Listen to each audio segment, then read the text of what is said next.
education. Mary Jean brings a ton of experience in brand positioning as well as communications and public relations. So we're very excited to have her here today. Also very grateful for Charlottesville Area Community Foundation for underwriting the series and helping us bring the series to you all. So without further ado, let me go ahead and hand it over to Mary Jean. Thank you. Thank you. Good morning, everybody. So I was thinking about this as I was running out the door this morning. My daughter handed me her lit mag from her high school. She's a junior at AHS. And 2 pieces of paper and said, if you run across any people who have money today, we're looking for donations to help support our lit mag. And I said to her, 2 pieces of paper, huh? Do you have a website? Yep, maybe, I don't know, a Facebook page? And she's like, oh yeah, I gotta get on that. That's my job. My own daughter in my own house. So clearly, best practices in online fundraising needs to start at home. So, welcome today. I'm sure you are all experienced fundraisers, that you have dabbled in online fundraising, as we know everyone has to do. It's still an emerging technology. So today we're going to look a little bit at some trends. We're going to look at some best practices. We're going to talk about some things that you can do right away that you can start taking on, or maybe some adjustments to things that you're already doing.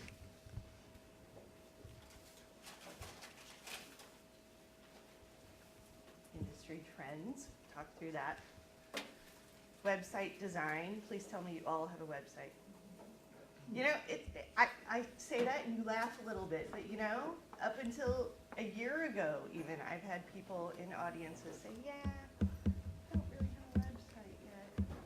Email campaigns, I'm sure you're all doing that. How are you doing it? How often? What's the effectiveness? What can you be doing differently? We'll look at that.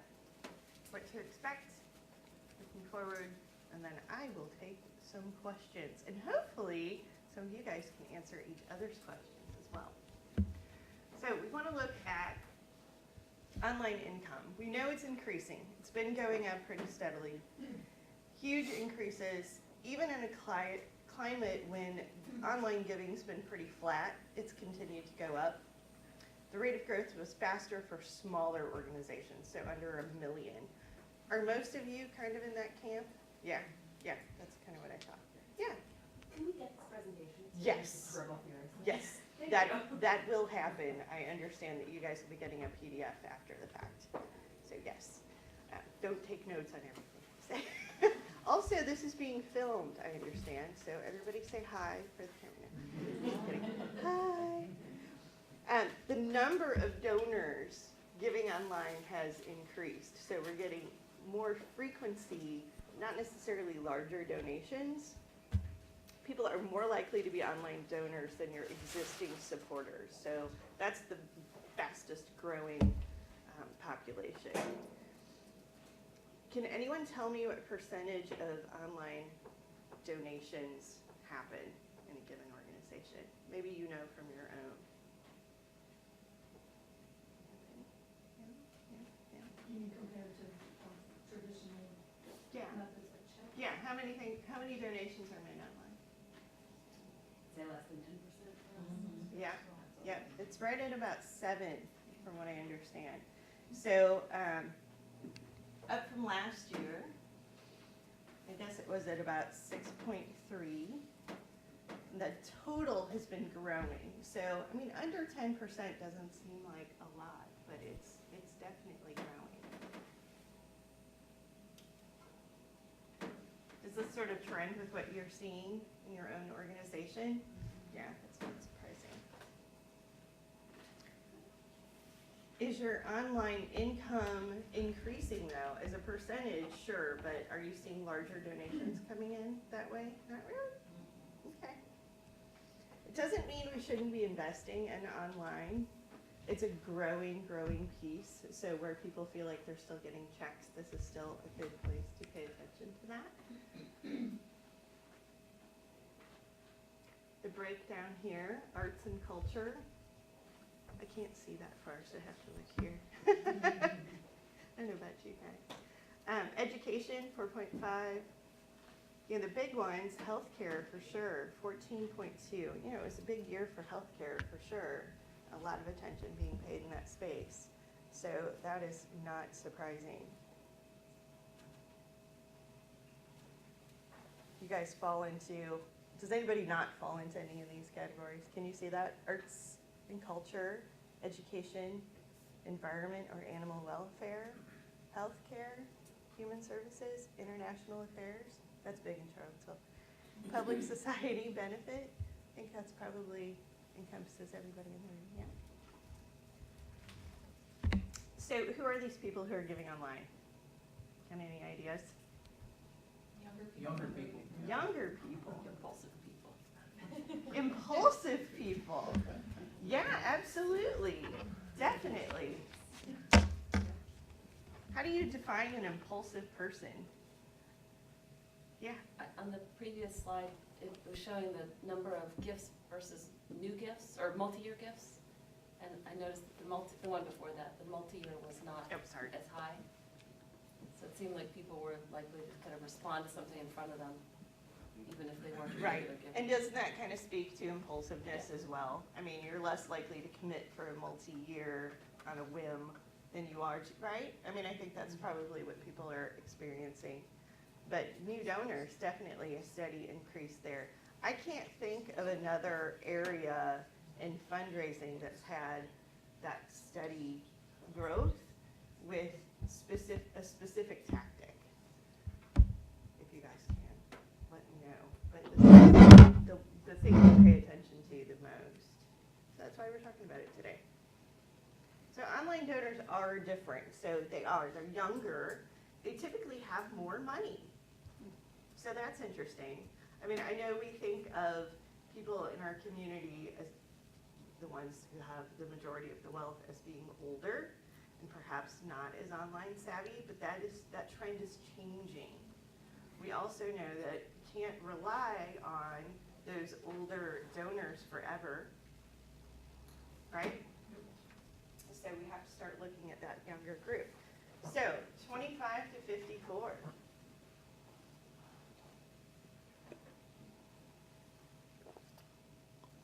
And then looking at new donors by household income. That's a good place to be. Do you know if this is just one-time gifts when it says joined online or joined by mail? Are they sustained supporters? I think these are one time. I think that's, yeah.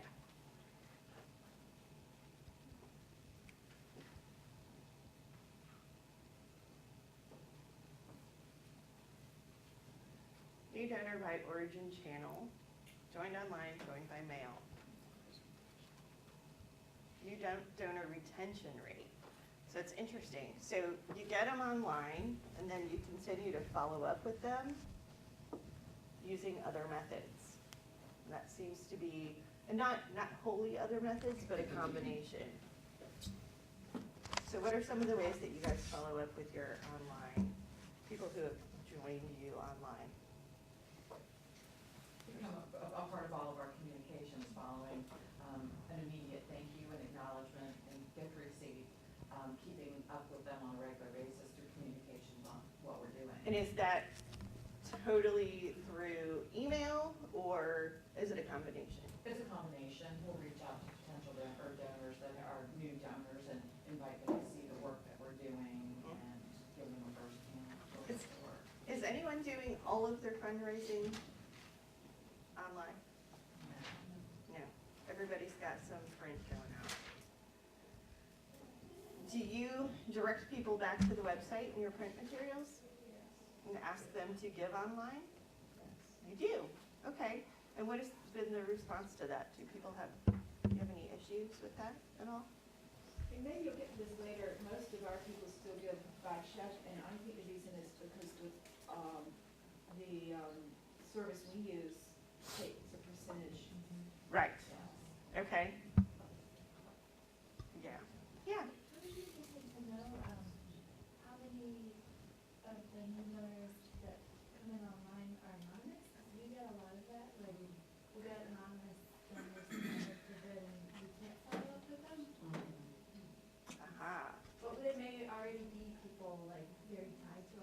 Right. Yeah. Right, that's interesting. Has anybody else had that? Could you repeat that, what you said?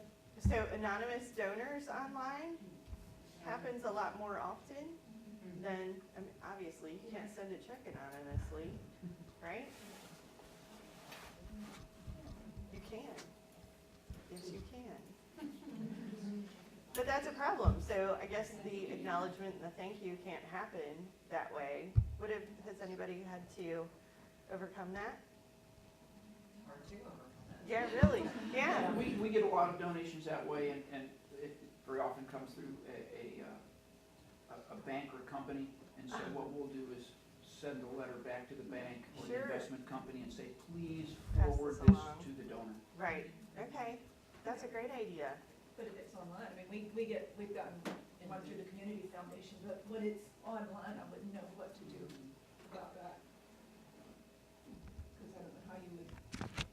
Right, if it's online. Have you done anything to try to get people who give online to give offline as well? So for the ones that you know, inviting them specifically to an event just for them. So tailoring things to your online donor population. Not community foundation, I'm talking about just. That's one tactic that seems to work because people are part of that online community. They do actually want to show up in person. They do want to know one another, and that's kind of what brings them together, and they all have that similar interest. But they might feel like they're not really your audience for a lot of your in-person things. Like they're not going to go to a gala, maybe, or they're not going to go to a golf outing or anything like that. But they do still want to connect with other people within the organization. They're interested in learning more, but maybe you just don't have the right event for them. They do want to connect with one another, so facilitating that for them. Do you guys know outside of websites what external platforms, so when I say external platform, I mean Facebook or Twitter or email. Do you know what's working the best for nonprofits? Facebook, Twitter, email. They're all over the place. Facebook is doing really well. I mean, that's where the majority of people in that demographic are really hanging out and they're spending the most time. So we'll take a little bit closer look at that. We want to talk about your websites in particular. You all have them. Maybe you have a new one. But we want to look at, well, we'll go through this first, but we want to look at your website and the effectiveness in your overall campaign. So this is kind of where the other online sources, so the purple represents all the Facebook, Twitter, and other external platforms, and then email is the green part. So obviously, if you're not using social media yet for your organization, it's really important to get them there. Email has become, for most people, very much interruption technology. It's really easy to ignore. We don't like to pay a lot of attention to it, but we'll hang out on Facebook all day long. Go figure. So, this is the reality of it, and we know that, and whether we disdain it or not, it doesn't matter because we have to go where people already are. Trying to drag them to your website independently of any social media is really difficult, so just be there. Does everyone have a Facebook presence for your organization? Okay, so we've made that leap. How about Twitter? No? Yeah, do you? Are you finding conversation happening there? How are you using it? There is some conversation happening there. There's a lot more going out than coming back in, but there is some conversation happening. We participated in Giving Tuesday and used email, Facebook quite a bit, and Twitter as part of that campaign, and actually had a really good result as a part of it. What organization are you with? I'm sorry. What organization are you Sorry, Virginia Foundation for the Humanities. with? Oh, okay. Yes, I'm familiar with you guys. You have a very excellent Twitter feed, I think. We've got a great person who works on Twitter and Yeah. Facebook and is dedicated to doing that, she does a great job. Yep, it's funny funny. So, I'm sure that I could hear from any of you that have a Twitter account and go, oh, yeah, I know that. I'm familiar with, interacted with that person. So it's interesting how that's sort of become a place where a lot of local conversation is taking place, but you can definitely tell when it's just a push out. And my guess is frequently, and I'm not blaming you. I know you have lots of small staffs and many things going on, but if your Twitter is connected directly to your Facebook page, and everything on your Facebook page is pretty much the only tweet that goes out, I encourage you strongly to disconnect that and try to interact in two separate places and not just constantly duplicate. Be real in that space, in that Twitter space. So go and use Twitter the way Twitter was intended and try to follow other people, take a look at who's following you, strategically follow them back, try to interact. It's a conversation. It's not just a one-way push. So, we're so used to, with our email campaigns and with our mailers, being that one-way push. We have to think more about that conversation. People write checks because of relationships. And they feel like there's someone that they've connected to. There's a person.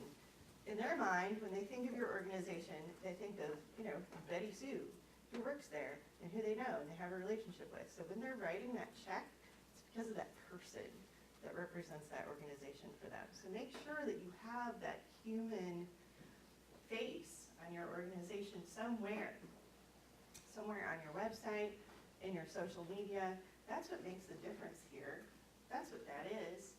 Because if I, Mary Jean Jaggers, am a fan of CYFS, and I share that, or I like something, my friends, my 1,000 friends on Facebook, who I'm very close to, will all see that, right? And they'll all say, oh, that's interesting. I wonder what that's all about.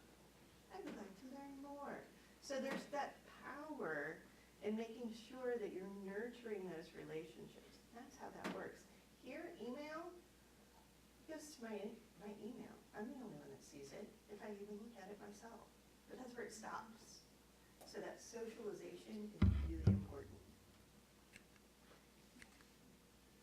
Let's look at some websites, shall we? What do you like about that? It's a good one, huh? It's a person.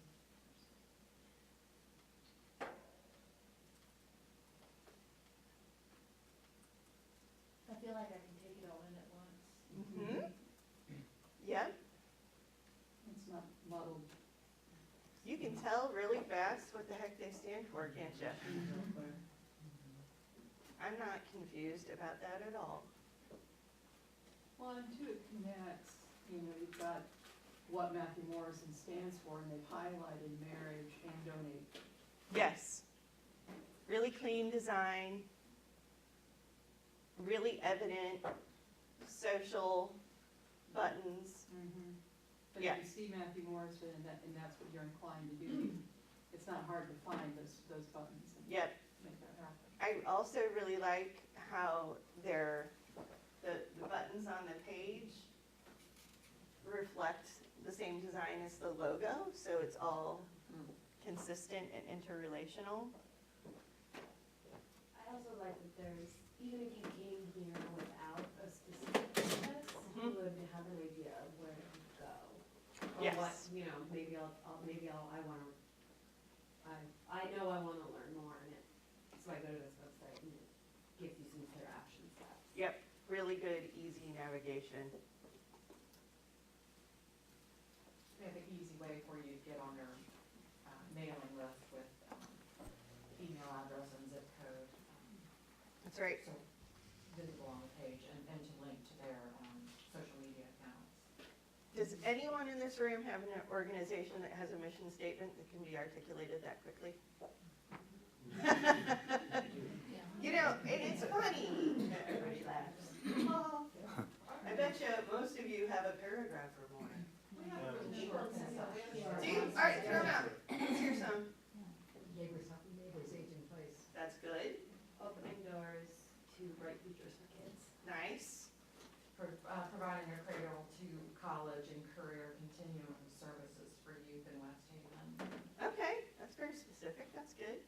Ours is, we end homelessness by providing permanent housing and supportive services.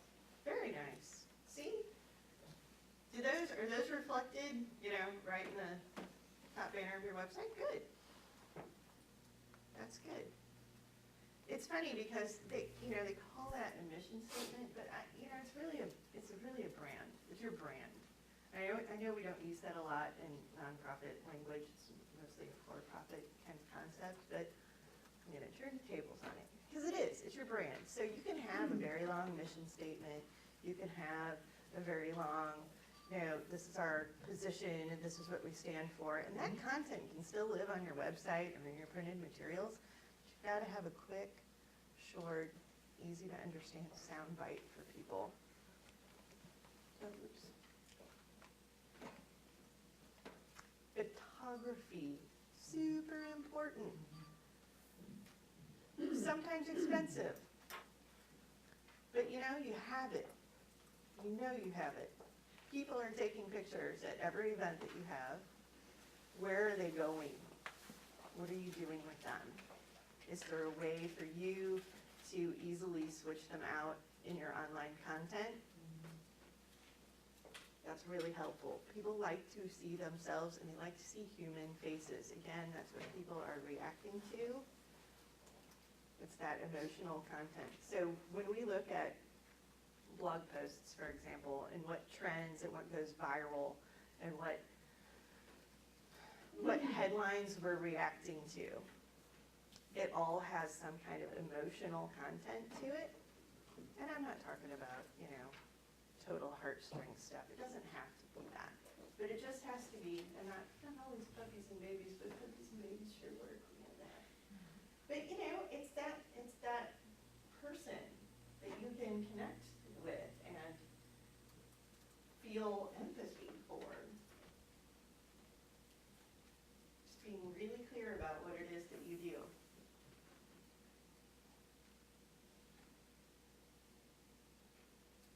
Do you guys have stock photography on your sites? Anybody? Actual We have photos some. though. Yeah, we have some, but then we also Yeah. can put on from, personalized pictures. Yeah, good. Yeah, the more you can get away from that, the better, because you've probably done this. You go to a website, you see a stock picture. You go to a different website, you see the same stock picture. You experience that? It's pretty funny. We actually started cropping our stock photos in different ways. Oh, that's actually good. a really That's smart way smart. to save some money. Yeah, you're right. Yeah, because that can get very expensive. But wow, that's kind of funny. Yeah, that could help if you have to. But my guess is there's probably plenty of pictures that have been taken. A library of content that somebody needs to go through at some point.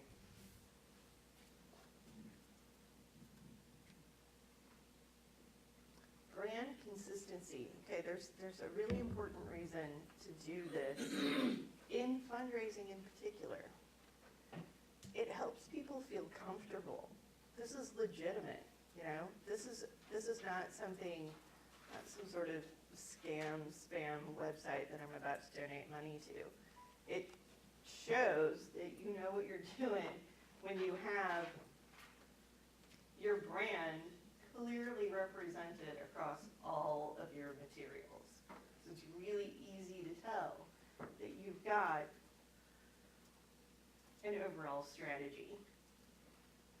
Just legitimizes the whole campaign, which is not difficult to do. I mean, I'm sure you all have logos and colors that are used, but what's really important for a lot of organizations that they kind of skip this step.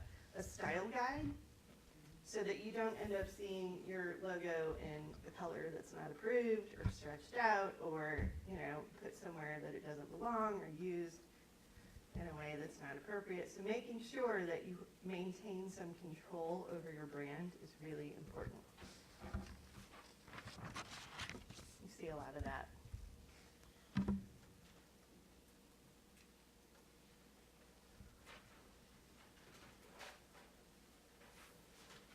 And who does your organization benefit, and how are they showing up in your fundraising campaigns? Do we get to see those people? or dogs, or whatever. They're making it about them, and that's really important. It's a really good site. The official sponsor of birthdays. This is great too. Do you guys all have social icons on your home pages at this point? Starting to think about that? Yeah?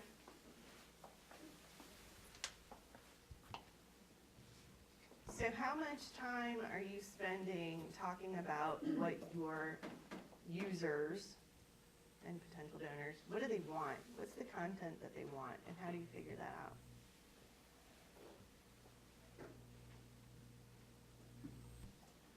Any ideas? Are you looking at the back end of your website? Taking a look at the stats at all? What content is the most popular on your website? What do people want to read? Does everybody have? What's that? New information. The newest information that seems to be the most popular? Yeah, that makes sense. Does everybody have Google Analytics or something similar? No? Yes? Google Analytics? So that enables you to look at what the traffic on your website is and where they're going and where they're spending the most time. It's important to know that so that you can provide what people want.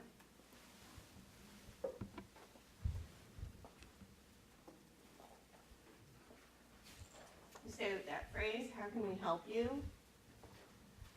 Everyone should be asking that. Yeah, that's a good Twitter technique. It's a good Facebook technique as well. How often are you asking questions of your user base? What do they want? You can ask them. They might just tell you. Do you think, like, on Facebook, we were talking about it being a two-way conversation, you know, use of that applies to Twitter. On Facebook, do you think it's more, is it better to pose a question and potentially not get any answers? I mean, I feel like we've asked a couple of, we ask questions sometimes, and if people don't respond, it seems almost better to just put something out there that people aren't so likely to like a question when it warrants a comment, but they don't want to make one. You're right. I think the key to that is to provide content regularly, so you're giving them something to read and react to on a pretty regular basis, and not just a question. So it could be, something to think about and then a question, but definitely not just a question. And how would you define regular? Once a day. Are you blogging? Yeah. Okay. Are you publishing content in any way, like news releases or video? Only when we have new stuff, Okay. which is not regular. Right? Okay. So how often are you? We Facebook post 3 times a week. Okay. Well, that's not terrible. That's pretty good. Are you seeing your Facebook likes grow at all? Marginally. Yeah. So what are you doing besides just posting to make that happen? And so the content that you're posting there, where does it live? Does it just live on Facebook? On Facebook, sometimes on our website, depending on what it is. Okay, okay. Yeah, I mean, one thing I would encourage you guys to do is to have a blog or someplace where content is living on your website so that you can actually track the success of that content. It also helps with any, we'll look at this in a little bit, but with any content that you're publishing on an external platform like your Facebook page, you should be trying to get people back to your website. You don't want them to just stay on Facebook. You want to attract them back to where the bulk of your content lives. In other words, your website. Yeah. I'm interested in what you think about the, like, promote this post sort of stuff that Facebook does, because Yes. working with another organization, when there's something that might go to a wider audience than the usual stuff, do that, and that brings in a lot of new folks. Yes, definitely. And I would do it judiciously. Yeah. I would not simply promote the page to just most likes of the page. Like an event or something But, that's happening. right, but promoting a post, it needs to be really content rich for that to be successful. So it has to be something that's newsworthy, that has photos associated with it, that has perhaps a link to meteor content that lives on your website, whether that's a news release or a blog post or a video or something like that. But you don't want to waste that post promotion on something that isn't significant, because that kind of hurts your street cred, your online legitimacy. So make sure that you're really paying attention to that. Most of the people who visit our website are coming to register for classes that we offer. Yeah. And I don't think that, right now, I feel like it's a missed opportunity. We don't have any way of them donating online, which we will change. But do you have any recommendations for how to maybe integrate those two? Do we want to have the donation be right where you are, as you are paying for your class? Yes. Is that where we want them to So, donate? when you're checking out at the grocery store and they say, do you want to give an extra $1 to blah, blah, blah? That's what you're doing when you do that. So you're kind of jumping on that impulsiveness. They've already got their credit card out, Right. to pay for the class. Uh-huh. Is it better to ask for, would you like to add an extra $5 for the Crozieros Fund? Or better to say, would you like to make a donation? Be specific? I would be specific, definitely. Do you guys agree with that? Yeah. How would that work if, I don't know how you're set up, but are they going through PayPal? PayPal. So how Well, would they don't the- have to do PayPal, they could use their, most of it's going through PayPal. but- So Yeah. if you want the donation, we do Network for Good, so I don't know a whole lot about how PayPal works. Can you make sure that that $5 extra is getting the tax exempt recognition? Right. Do you still have to pay the I think PayPal so. commission? Well, not that so much, I mean, you have to pay a commission on Network for Good too, so, but the Network for Good is managed tax-wise, so, they get, You have to split the payment. yeah, It's taxable and yeah, non-taxable. yeah. Okay, yeah. I mean, talk to your accountant and your IT people to see the best way to do that. But, it's a good way to get that in. Do you have some guidance on that, Wes? You guys do that sometimes. Well, we don't you? register anybody for anything, so it's just straight donations on our page, so. Okay. Yeah, and ours is set up a little different where it goes through email and we capture a lot of information whenever a donation's made, so there's no online. The donation that's anonymous, and that's comes all the way through like the CDC does. Okay. Couldn't you structure it the same way that you do, like if you have an event and it's, the tax deductible portion?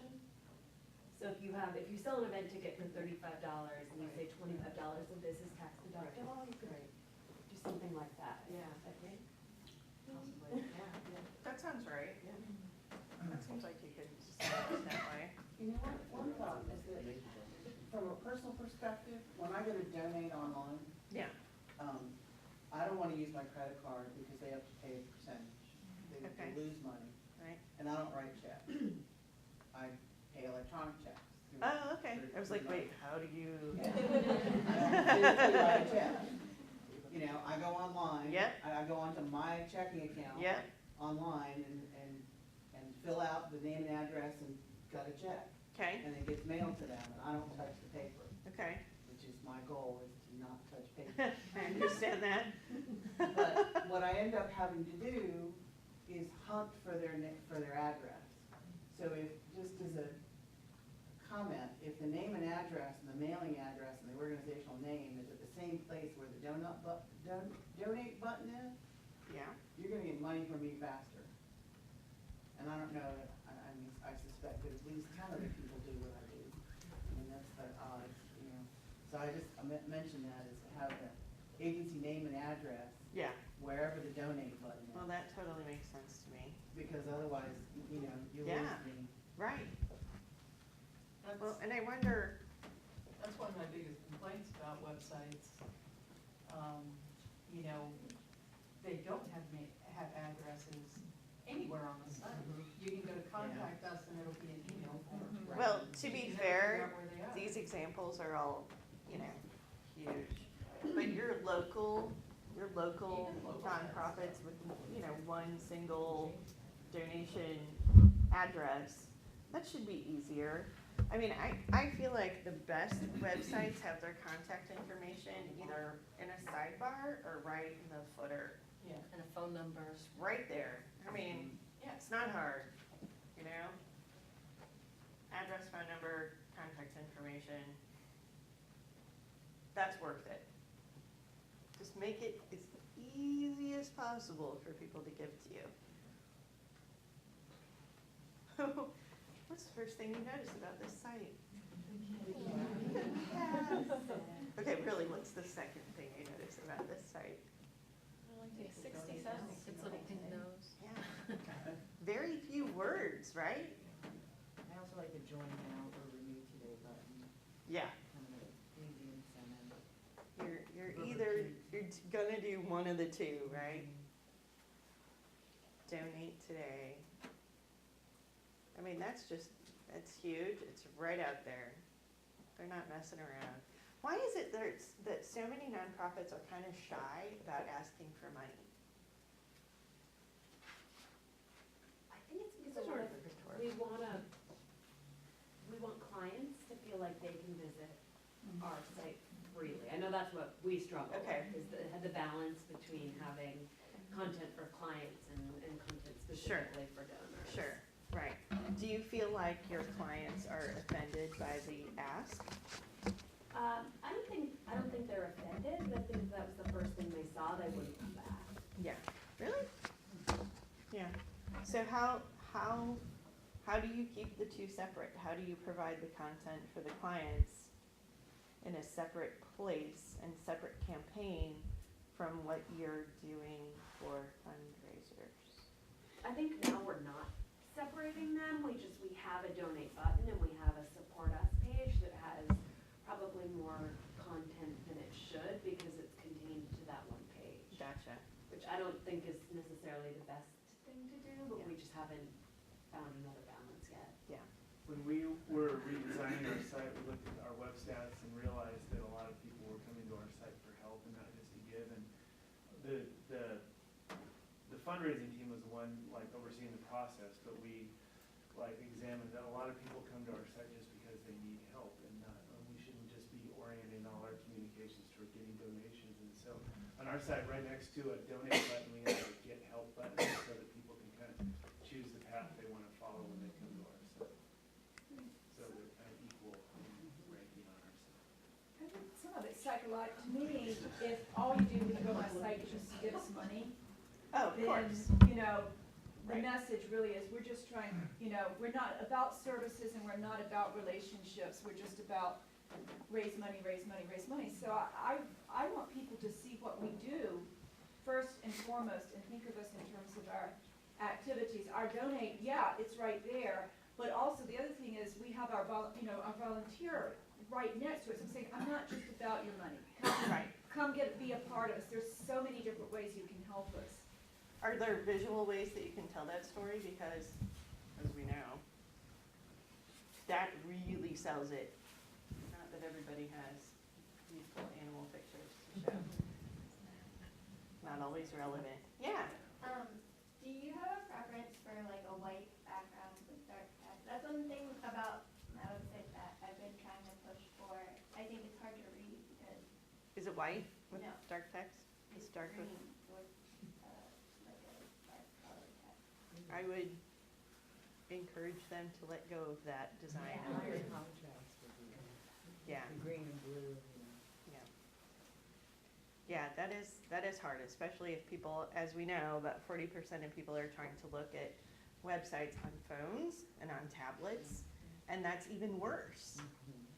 We'll talk about that, whether your website is responsive or not. That's a whole other thing. There are folks among the population who are colorblind. And it Absolutely. really is hard to see. Right, right. Yeah. You sound like you might be familiar with that phenomenon. Okay, can we say this enough times? Obviously to donate. I mean, sure, definitely. But, what I notice more about this is the content.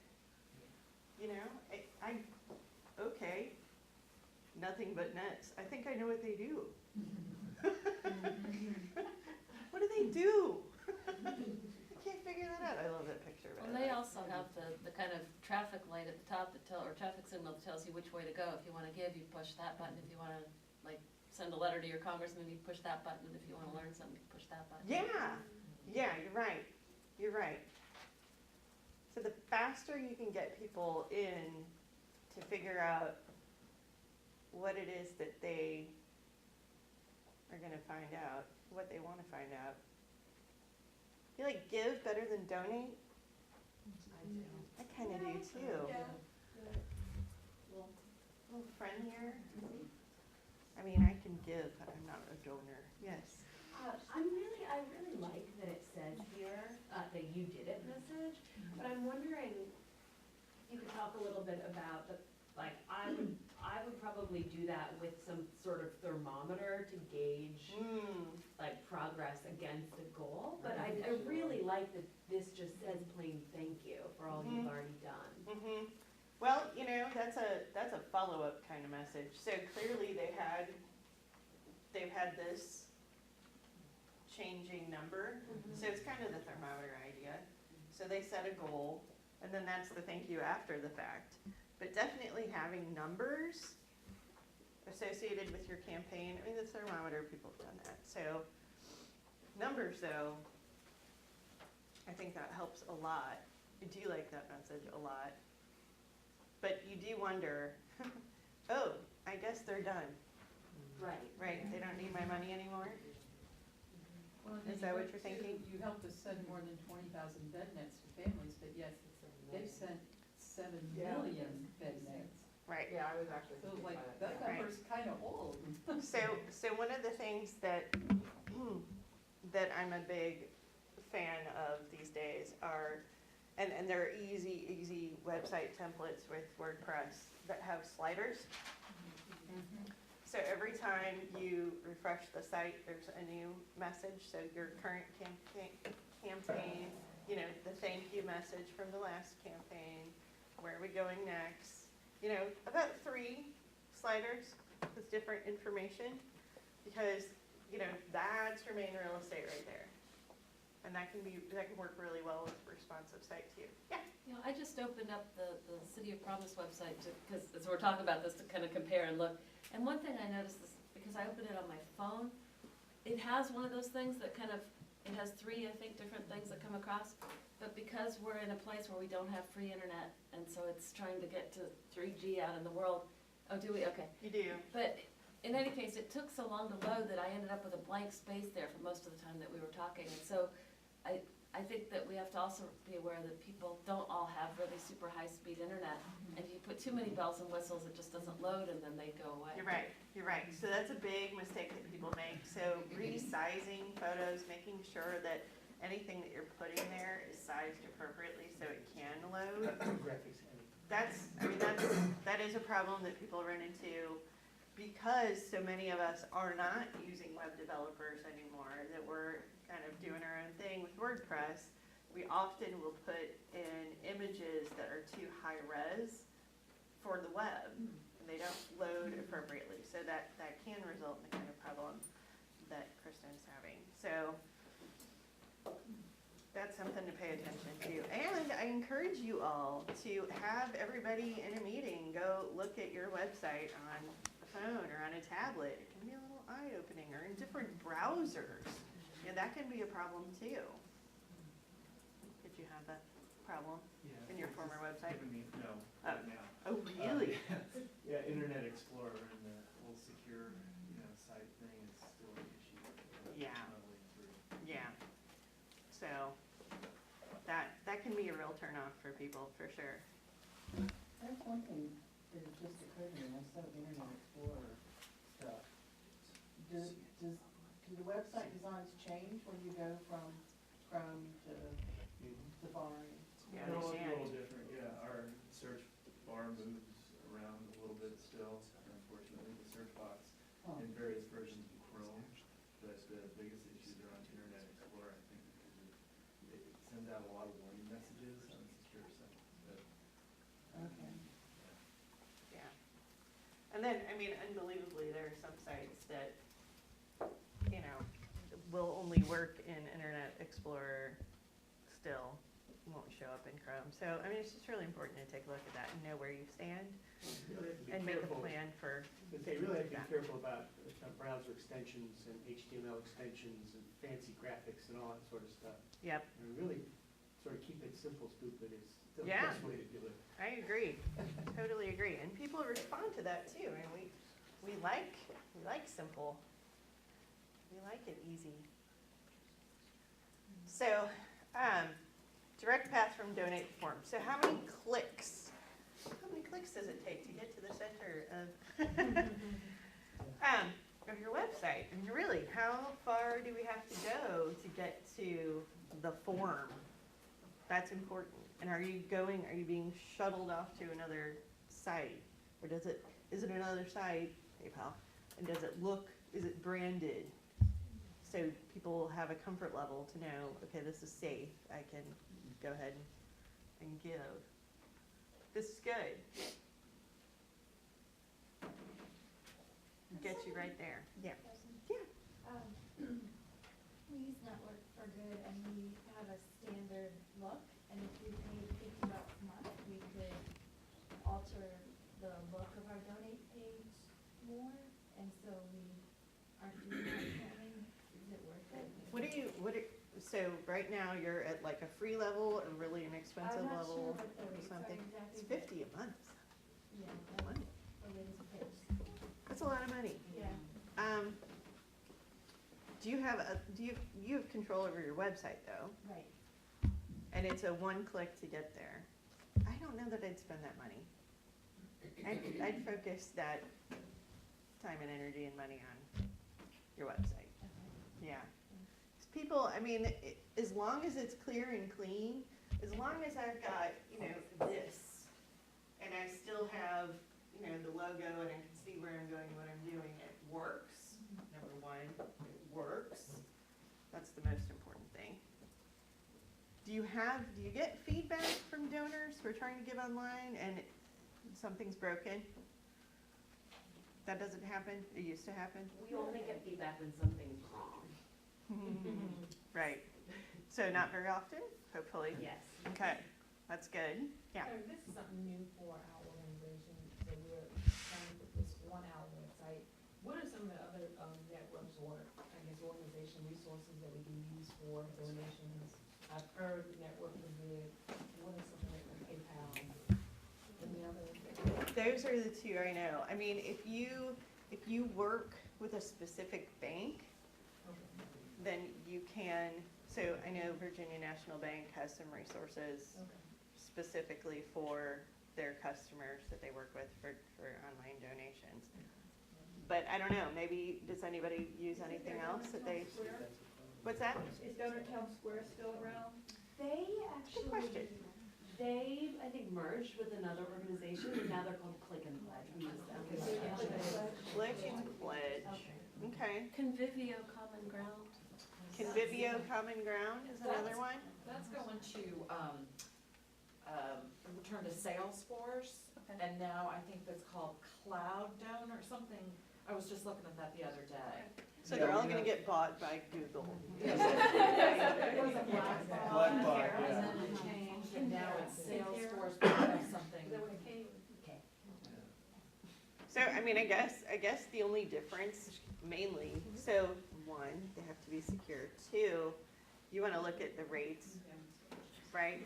So, is Donors for Good, is that the right name? Is that the lowest? I chose Network for Good. Network because, for Good, sorry. At that time, it was quite a while ago, the only ones I was familiar with were Donor Town Square and Network for Good at that time. And Network for Good seemed to be more affordable for the agency itself. Yeah. They charge actually the donor either the donor can add on the commission themselves or it's deducted, and I can't remember what it is. I don't know if it's a percentage or a flat fee, does anyone? Like 3% or something. 3%. But they don't also have like a monthly.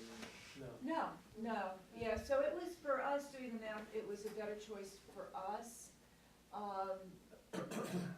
But But yeah, then, you know, there's the whole fact that the donor has to, as opposed to putting a check in the mail, which is gonna cost 40-some cents. Right, right. When you guys set up your forms, making sure that you have that repeat option, that's really important. If that's not automatically part of your donation form, take a look at doing that and making it really easy for people to be repeat donors. I'm surprised at this, I mean, I know it's PETA, but, you know, 25, 35, 50, 100, really? That's it? You can do better than that, PETA. Probably, I don't know. But I guess, you know, taking a look at what your typical donation levels are, it's a good way to start with that.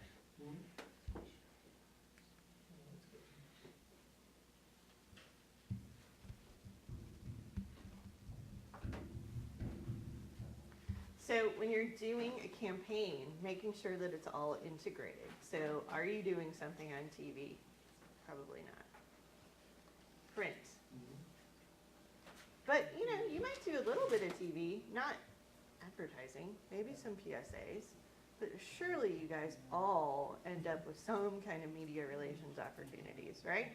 Well, press, you know, like the media will come out and do Exactly. a story on a program we're doing. Right. And that might be a good time to follow up, I guess, with something. Right, right. Immediately. And if you can take that, so that generally generates a clip that will be on the Newsplex website or NBC 29.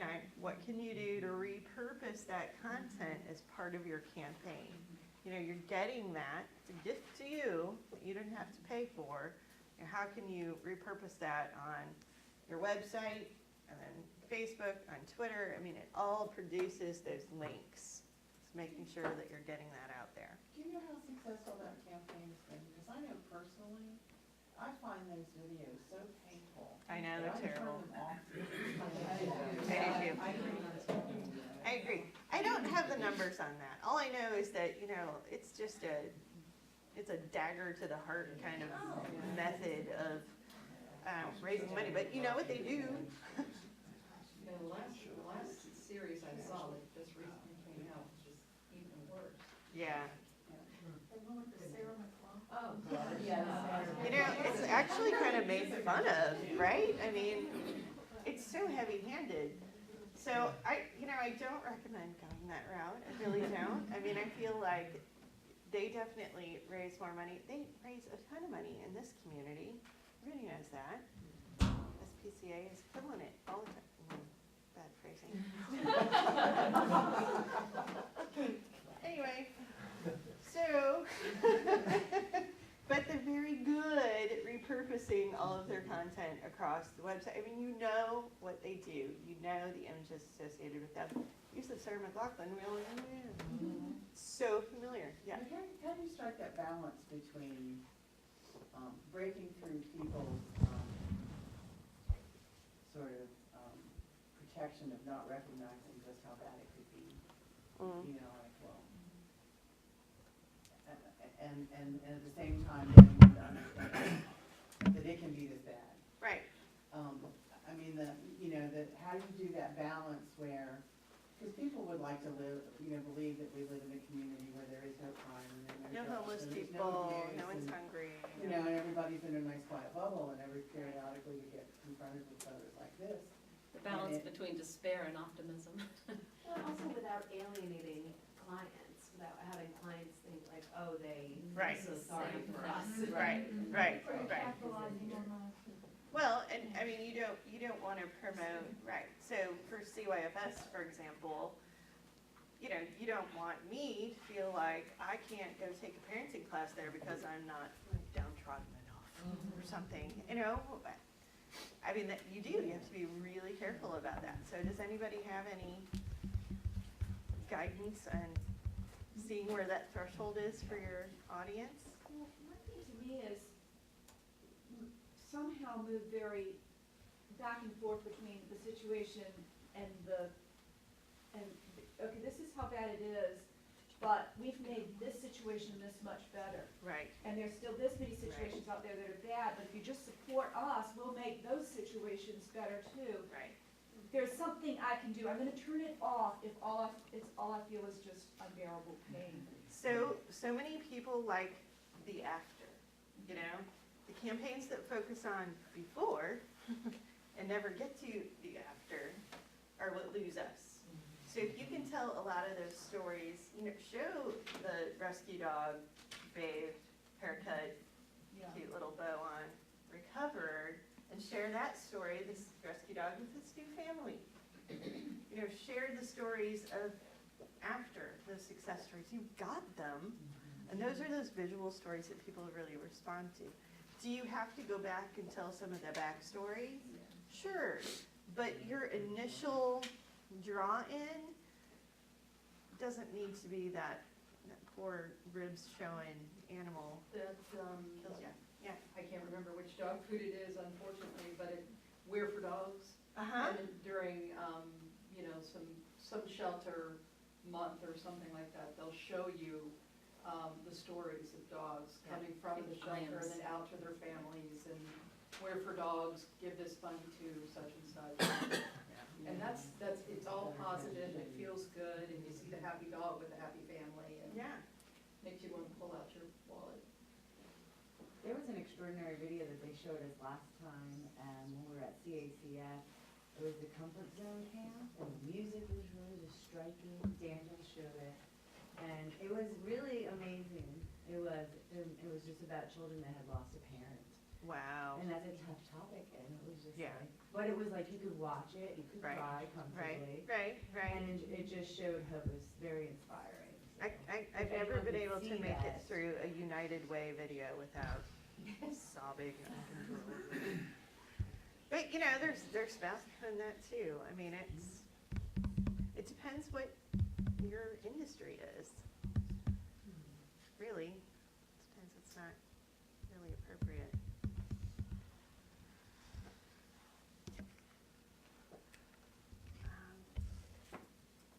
More forms. More said dogs. It's kind of cute though.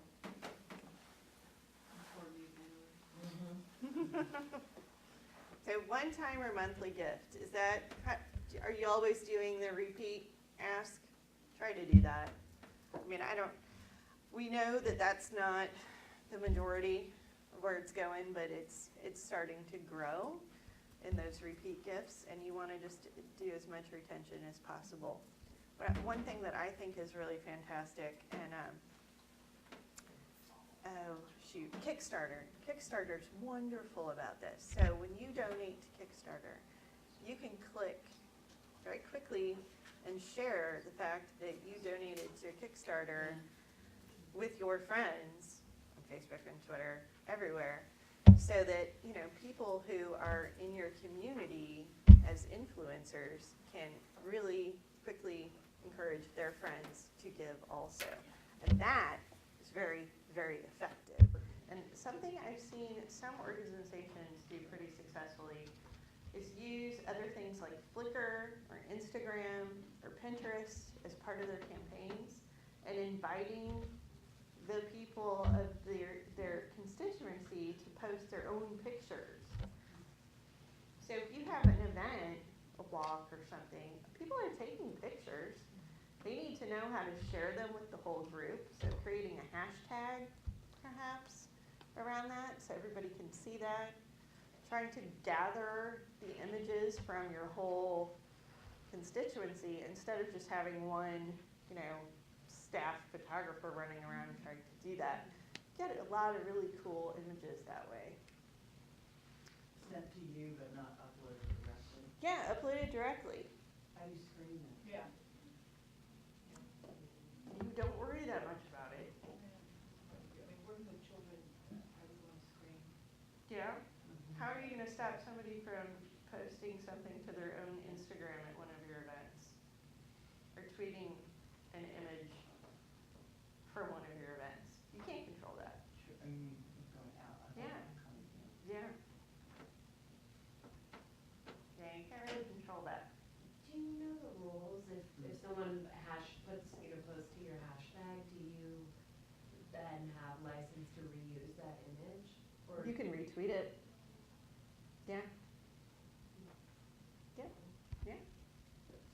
out as public domain. Yeah, you're not saying it's your picture. You're just sharing it, you're retweeting it. Same thing on Facebook.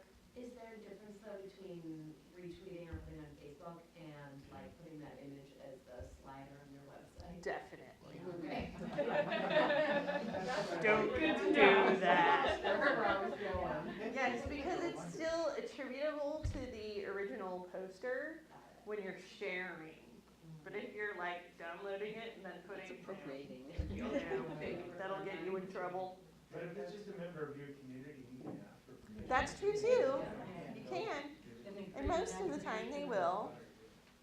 Yeah.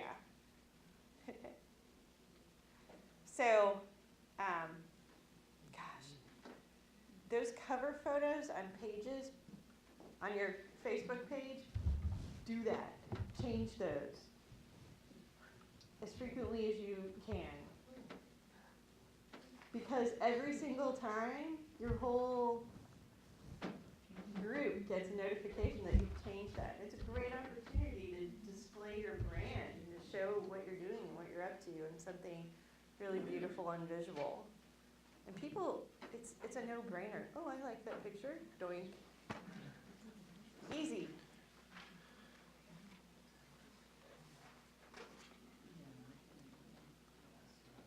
And changing those cover photos.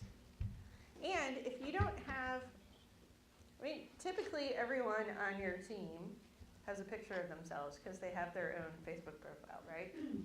Probably.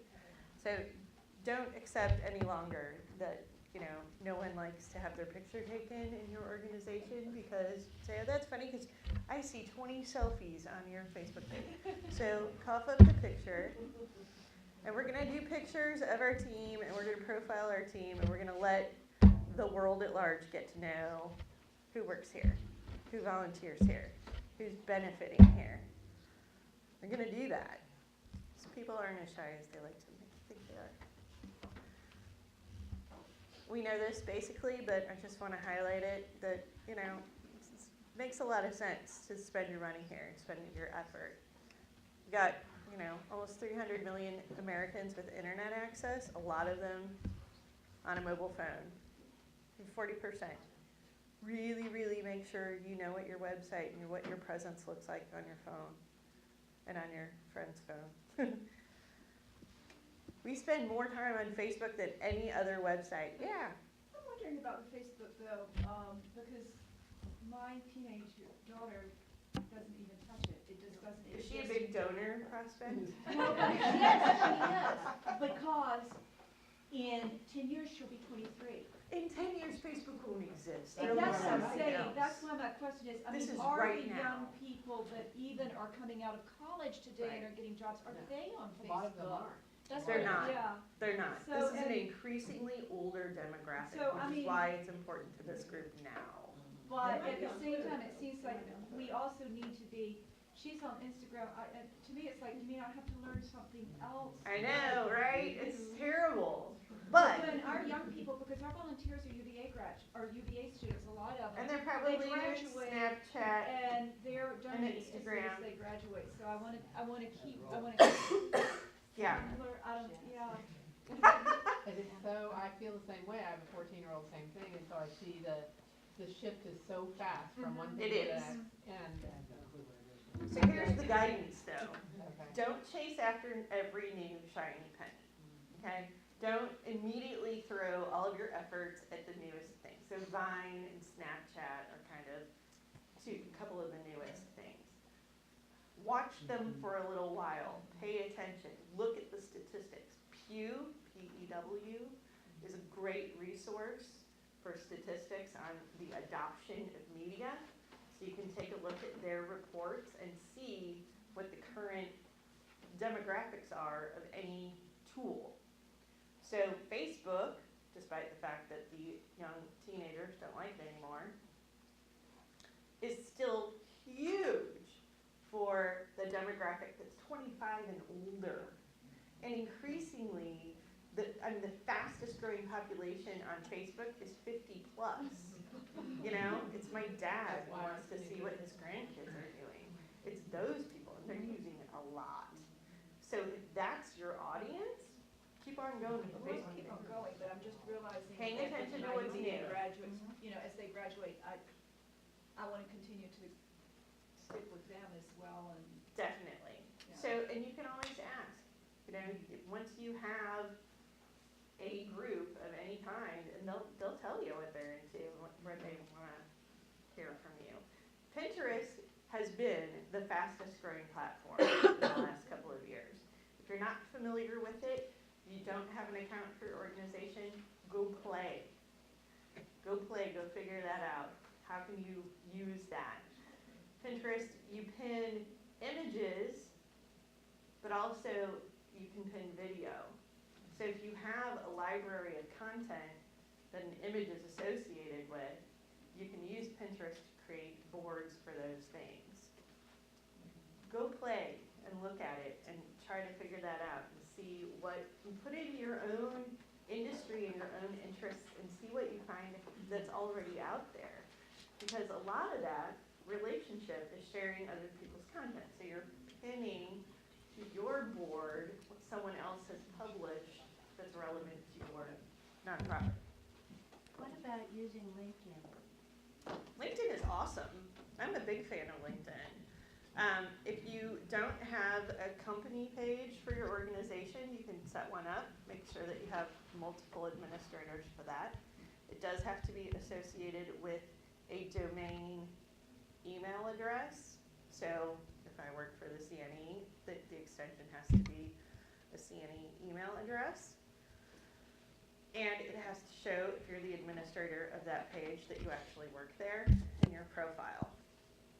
Those profiles are important. Here's why. If I meet you and I want to follow up with you, you probably already lost your business card. So I'm going to look you up because I happen to remember your name. I'm going to Google you. What am I going to find? Does everybody know in this room what I'm going to find when I Google you? LinkedIn. You personally? LinkedIn. Probably LinkedIn. Unless you're a big blogger, I might find your blog. But I'm going to find your LinkedIn if you have one.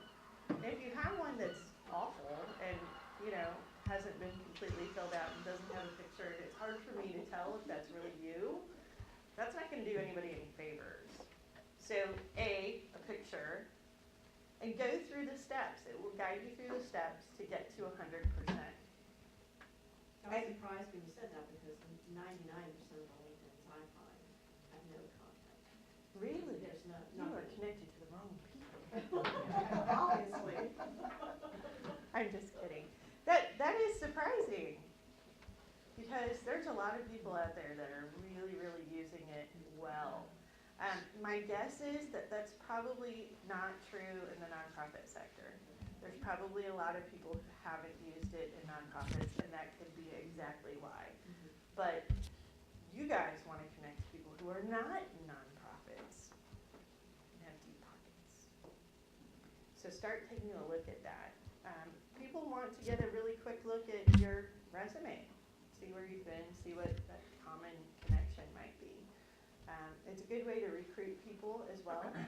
So if you're looking for volunteers or staff, it's a really good way to take a look at that and attract people to your organization. It also has publishing capability. So there are status updates on LinkedIn like there are on Facebook. So you can be sharing that content that's on your website there as well. And that gets a lot of traction because people come there because they don't want to see Facebook status updates. This is really clean, it's really business oriented, it has to do with organizations. You know, it's really relevant content. It's not, you know, Kitty talking about the Grammys.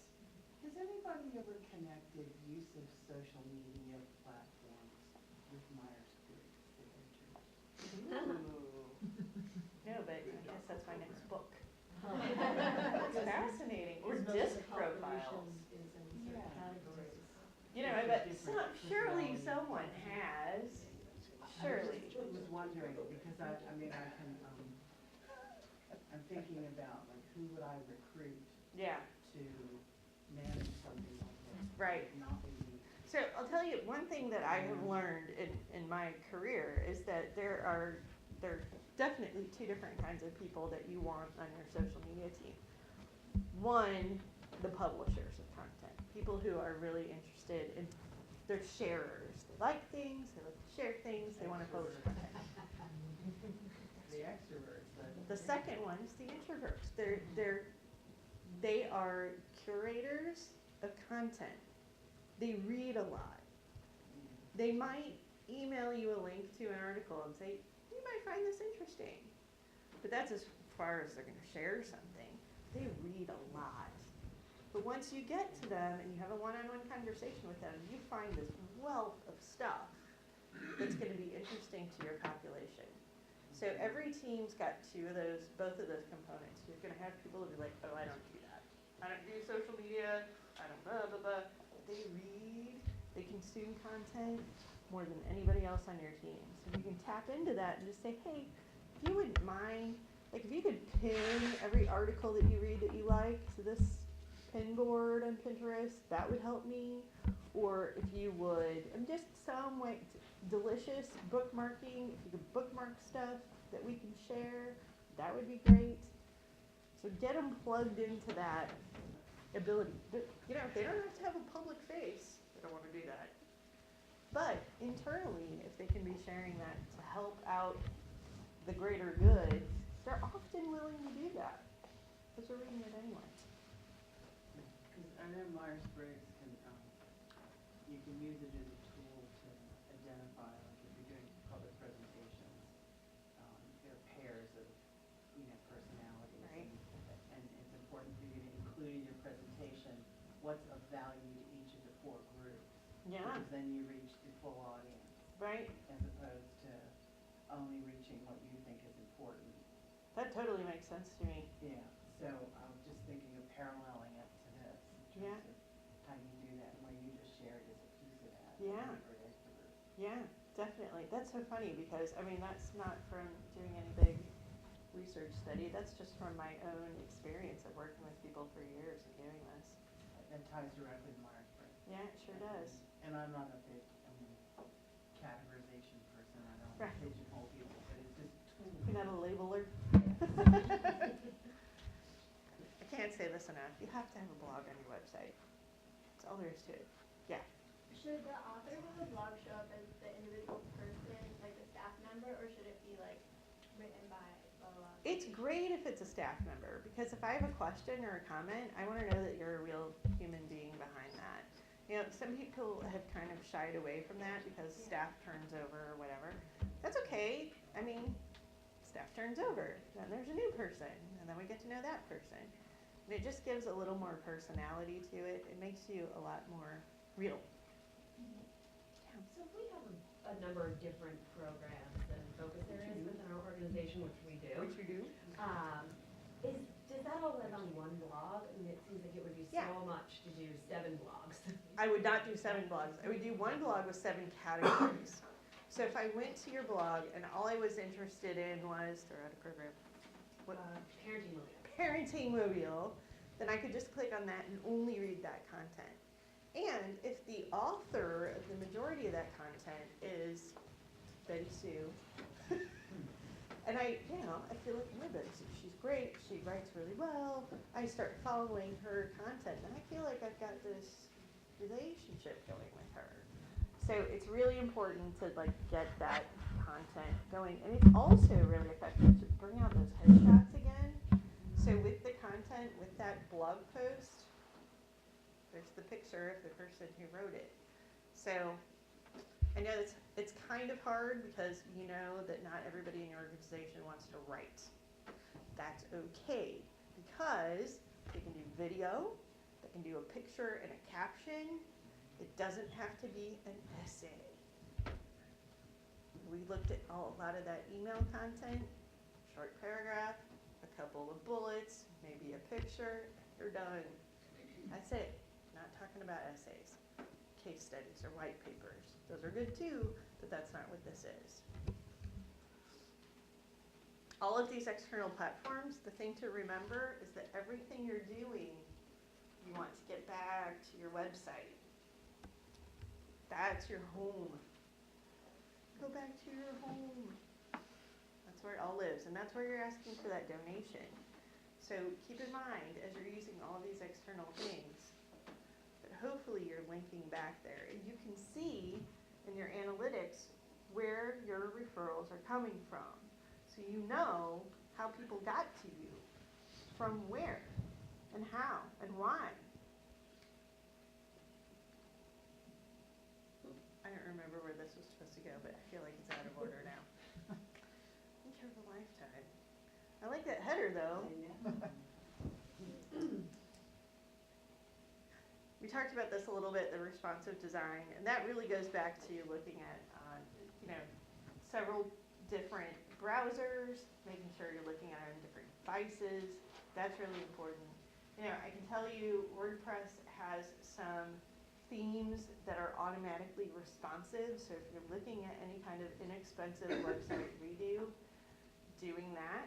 Elegant Themes is a specific brand that gives you premium themes that are responsive automatically for very low cost. It's $40 for an entire year subscription to hundreds of different themes. You can find one that will work for your website. The gamification of giving, making it fun, finding a way to engage people in a way that's a little more exciting. This whole idea of the kind of thermometer thing and making sure that you give people sort of a visual, that's not as easy to do unless you have a donation platform that integrates that. Otherwise, it's artwork that you would have to keep updating. You don't want to do that necessarily. But making it a little more engaging like that is always a good idea. Crowdfunding. So we talked about Kickstarter and that whole idea. Kickstarter's great. Has anybody ever used Kickstarter for anything? You guys are familiar with that? That has taken off like crazy. That is the Kickstarter for my husband's job. Oh, That's wow. weird. Sorry. Are you married to Tim Shea? I am. Yay! I know Tim Shea. Tim is great. Yeah, so I gave to this. I totally gave to this. You're welcome. I got a t-shirt. See, that's the other So thing. who's I remember Brian- that. Who's Brian Wheeler Relationship compared was to good. His boss. Oh, I That's see. right. Brian Wheeler. Exactly. So there you go. We all know this guy. We know what his basement's like. He's a member of our community. But isn't this, I have not thought of Kickstarter as something that a legitimate, no offense to your husband, but I've always thought this is like some guy that has this awesome idea and wants support for it, but would a established 501c3 go to Kickstarter? We did it just a few months ago for a very discreet project. Yeah. We have a small press shop, and we were looking for tiny type to make tiny books. And there's a niche out there for that, and we raised $6,000 in just a very short period of time, not even 3 weeks. Donations from around the world. Yeah. You're probably familiar with it because of startups, but for established businesses and organizations, for a small new project for them, to get them to it's just like it sounds. Is it Kickstarter. still tax deductible? That I don't know. Oh, that's important. Is it tax deductible? It is up to a point. There's a, You could ask Brian Wheeler. if you get something back for making your gift, so, Like a t-shirt. if you made a gift of $1,000, you've got a whole set of tiny books, and so then you could only write off so much on your taxes, but you got a receipt for that. There's probably a way to manage all of that, I'm sure. But And it's there is effective. the possible downside, if you don't reach your goal, you don't get anything. That is correct. And people feel like they So, donated, but they really Very haven't. carefully evaluate whether your project But is the right fit don't for take this. the money out of your account Right. until No, the goal But is people reached. feel like they've done something, even if they never get the money taken out. They may And then not you have have to- something else. And, if at first you don't succeed, maybe you can reconfigure what you're asking for, you can scale back. You guys know the crepe shop on Water that one. Street? They did a Kickstarter, they were trying to do a food truck, and they didn't quite make their goals, so they had to scale back a little bit and go a different route. But they made it the second time, and they just didn't give up hope. And They is that just all- kind of reconfigured a little bit. Is that all communicated with the donors from the first round so that the donors know Yes. they didn't make it and they can Yes. redo at a smaller scale? That's right. Yep, and that was another one that I get to. I like crepes. And so, And so they got a food, they're gonna get a food truck, huh? definitely, Cool. yeah, so you can have crepes at your wedding reception if you want, at a And how did you winery. find out about Sound great? The Facebook. I bought a Facebook. grape and they gave me a paper in the wrapping Yeah. that said visit our. Also conservatory." good, But so I felt in like kind of person. annoying because I felt like I'm giving you business, you're a business, and you're asking me for something more. Like I feel like a business should be able to kind of raise its own capital. They were asking you to be an investor. Well, that's just it, you're an investor. Yeah. It's microfinancing, it's the wave of the Did you future. get anything for it? Did you get like free grape for? I got something. They're I got sending me something, free a cookbook or Savory something. crepes and 2 free sweet crepes and 2 drinks. That's Wow. you were a major donor. No. I know they did have a level. Didn't they have a level where It was I forget actually one how of the much it was? lowest It was a levels. lot, but like free drinks for life. Like Yeah. you would get some kind of, which is pretty cool. So definitely think about what you can give as a gift back to your givers. It's time for me to stop talking. So quickly, any questions that you might have? How much time Yeah. goes into this? 100 hours a week. Yeah, and I'm just thinking, how Who would does this that? Well, I'll tell you. There's a couple of different things. One, you can do it in a half an hour or less a day. You're best off doing it in little chunks throughout the day. You can use a tool like Sprout Social or Hootsuite or something like that, so you can schedule things. Hootsuite or MailChimp or Constant Contact if you're already using that. Try to use tools that allow you to schedule things, so you don't have to be attached to your devices all day and all night. And share the love. So make sure that you gather your group of people, volunteers, staff, and teach them how to be ambassadors for your brand. So teach them that it's really important for them to like the page of your organization and why, and that they should be sharing it and sharing that content with their friends, because that's really helpful for everybody. People don't recognize, even employees of your organization don't recognize that that's what you want them to do and how to do it. You gotta ask them and show them how to do it. And that'll help, because everybody's got donors in their network.